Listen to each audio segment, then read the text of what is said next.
বাংলাদেশে সৃষ্ট অশান্ত পরিস্থিতিতে সে দেশে সংগঠিত হিংসাত্মক আন্দোলনের শিকার সংখ্যালঘু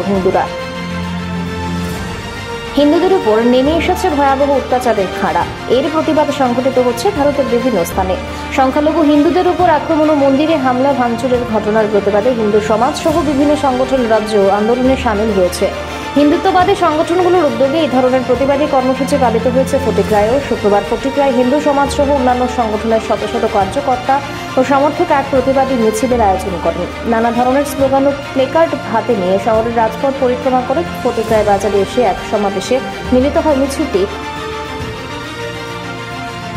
বিভিন্ন জায়গা থেকে হিন্দুরা এই প্রতিবাদ কর্মসূচিতে সামিল হন। অংশ নেন মন্ত্রী সুধাংশু দাসও। এদিন মন্ত্রী জানান, বাংলাদেশে যেভাবে হিন্দুদের উপর আক্রমণ এবং হিন্দু মন্দির ভাঙচুর করা হচ্ছে তা অবিলম্বে বন্ধ করতে হবে। এই ব্যাপারে বাংলাদেশ সরকার যাতে প্রয়োজনীয় ব্যবস্থা গ্রহণ করে সেজন্য ভারত সরকারকে উদ্যোগ নিতে দাবি জানিয়েছে তিনি।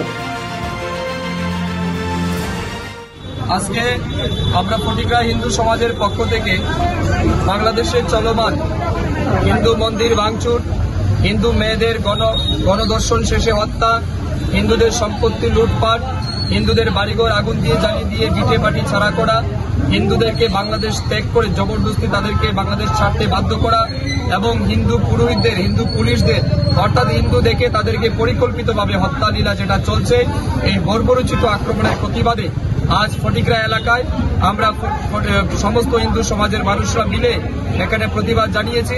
আমিও একজন হিন্দু হিসাবে এই প্রতিবাদ মিছিলে সামিল হয়েছি এবং আমরা বাংলাদেশের এই ন্যাক্কারজনক ঘটনার তীব্র নিন্দা জানাচ্ছি, প্রতিবাদ জানিয়েছি এবং আমরা বাংলাদেশ সরকার এবং অবশ্যই আমাদের ভারত সরকারের কাছে আবেদন রাখব, অবিলম্বে বাংলাদেশে হিন্দুদের তাদের সুরক্ষা দিতে হবে, বাংলাদেশে হিন্দুদের সম্পত্তি এবং জানমালের সুরক্ষা দিতে হবে এবং বাংলাদেশের হিন্দু মেয়েদের তাদের জীবনের সুরক্ষা দিতে হবে।